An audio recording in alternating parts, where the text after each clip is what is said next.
বৈষম্য বিরোধী ছাত্র আন্দোলনে গণরোষের মুখে পদত্যাগ করে দেশ ছেড়েছেন সাবেক প্রধানমন্ত্রী শেখ হাসিনা। গতকাল সোমবার রাষ্ট্রপতির নিকট পদত্যাগপত্র জমা দেন তিনি। এরপর বঙ্গভবন থেকে হেলিকপ্টারে দেশ ছাড়েন।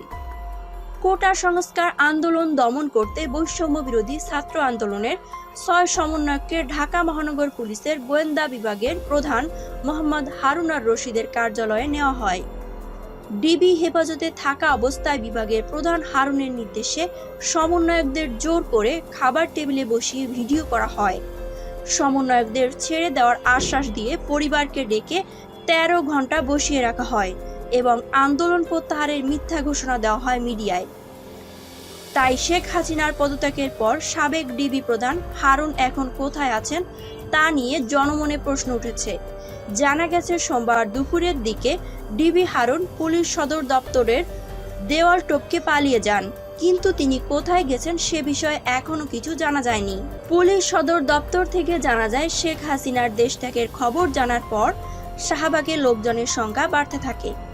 এর আগে সাবেক ডিবি প্রধান হারুন দিনভর পুলিশ প্রধানের সঙ্গেই ছিলেন। শেখ হাসিনার দেশ ত্যাগের খবর পাওয়ার পর থেকেই ওয়্যারলেসে তিনি কোনো নির্দেশনা দেননি।